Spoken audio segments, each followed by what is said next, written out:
Hi every one. നമ്മുടെ പല്ലുകളുടെ ആരോഗ്യത്തിനായിട്ട് നമ്മൾ എന്തെല്ലാം കാര്യങ്ങൾ ശ്രദ്ധിക്കണമെന്ന് നോക്കാം. ഒന്ന്, നമ്മൾ എപ്പോഴും സോഫ്റ്റ് ബ്രഷസ് ഉള്ള ബ്രഷുകൾ ഉപയോഗിക്കാൻ ശ്രദ്ധിക്കുക.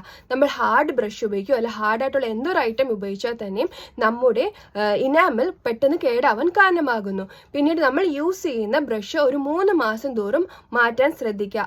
അഥവാ നമ്മുടെ ഗംസിന്റെ ആരോഗ്യത്തെ ബാധിക്കുന്നു. പിന്നീട് ദിവസം 2 നേരം ബ്രഷ് ചെയ്യാൻ ശ്രദ്ധിക്കുക. അത് പ്രധാനമായിട്ടും രാത്രിയിൽ ബ്രഷ് ചെയ്യുക. ബ്രഷ് ചെയ്തതിന് ശേഷം നാവ് പ്രത്യേകം ക്ലീൻ ചെയ്യാൻ ശ്രദ്ധിക്കുക. കാരണം ഒരു 90% ബാക്ടീരിയൽ ഔട്ട്ഗ്രോത്ത് കാണപ്പെടുന്നത് നമ്മുടെ നാവിലാണ്. അത് നമ്മുടെ പല്ലുകൾ കേടാവാൻ കാരണമാകുന്നു. പിന്നീട് നമ്മൾ ബ്രഷ് ചെയ്തതിന് ശേഷം എന്തെങ്കിലും നൂലോ അല്ലെങ്കിൽ ഒരു ഫ്ലോസോ ഉപയോഗിച്ച് ഫ്ലോസ് ചെയ്യാൻ ശ്രദ്ധിക്കുക. അത് നമ്മുടെ പല്ലുകൾക്കിടയിലുള്ള അഴുക്കുകൾ വന്നിട്ട് കളയാൻ സഹായിക്കുന്നു. അതുപോലെ തന്നെ മധുരമുള്ള എന്തൊരു ആഹാരം കഴിച്ചാലും എപ്പോഴും ക്ലീൻ ചെയ്തിട്ട് നമ്മൾ പല്ലുകൾ എപ്പോഴും വൃത്തിയായി സൂക്ഷിക്കാൻ ശ്രദ്ധിക്കുക. പിന്നെ നമ്മൾ നമ്മുടെ പല്ലുകളിൽ ഒട്ടിപ്പിടിക്കുന്ന ഭക്ഷണം മാക്സിമം അവോയ്ഡ് ചെയ്യുക.